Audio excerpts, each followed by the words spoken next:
Yun mga bro, it's a sad day today. Ang mga alaga natin, sobrang init mga bro. At mga samang balita, ating tandang sumakal buhay na, sobrang init.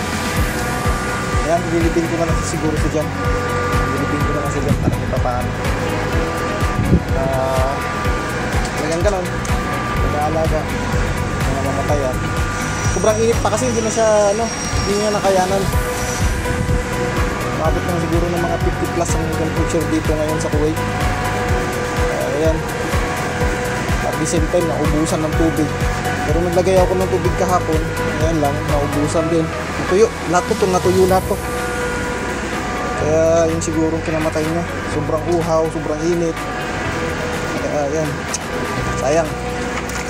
At kunting 2 buwan na lang magkapaglamig na sana.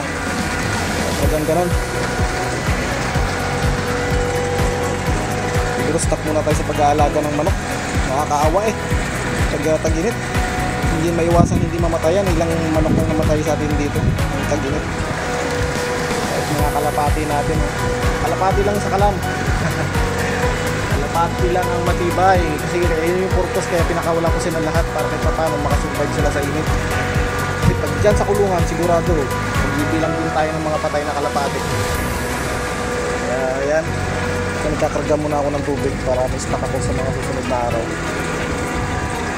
Nakapanghinayang man pero talagang gano'n. Paalam na lang sa iyo, tandang lilipin ko na lang sa dyan mamaya. Yan, update sa mga alaga natin. Hindi ko alam kung nasaan yung iba, kandawalaan na o naglilimlim.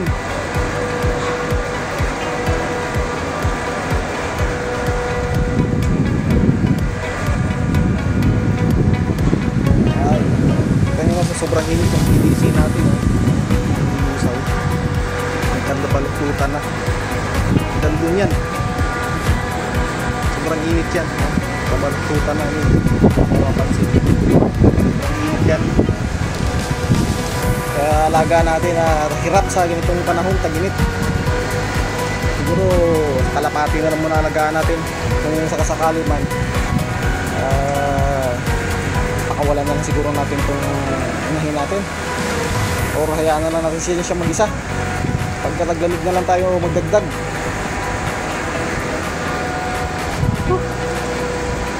Init na, humid pa. Tag-init na ngayon. Simula na ang tag-init. Kaya siguro mga alaga natin hirap.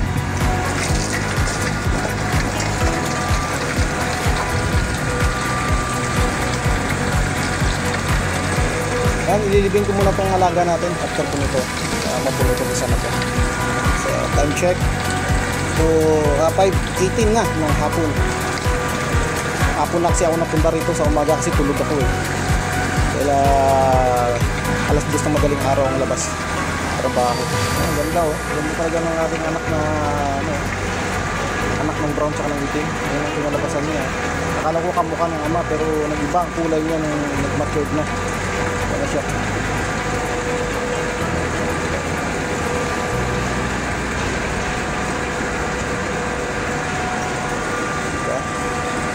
Yan, sasabihag natin. Yan. Sasabihag natin yan. At yung isa na doon. Yun nga. Nabutan ko, binubugbog yung may nakapasok na isang kalapati rito. Binubugbog siya. Nakaawa naman. Halika rito. Siya Tingnan ko ang tubig. Hindi ka matakot sa akin. Diyan ka lang. Isa yan sa bihag natin. Yan. Medyo mahina pa, parang napilay. Kadali ata ng pusa ito. Kaya nagkaganyan. Parang tapaka. Harangan na lang natin dito kasi nakapasok dito yung isang barako kanina Ayun, binugbo. Bukay lang tayo dyan para dito sa tandang natin na sumakabilang buhay na. Okay, balikan ko kayo after ko living ng manok. Yan, isa sa biyag natin yun, bagong biyag natin yun, yung lumbar na yan. Yan, papakain na tayo. Pagka linis na rin tayo at nalilid na rin natin yung isa nating alagang manok, yung tandang, yung namatay. Yan, yan, isang pangalawang bihag natin yan na hindi pa natin nalagyan ng singsing. Ito yung isa pa, nadali yata ito ng pusa kaya napilay.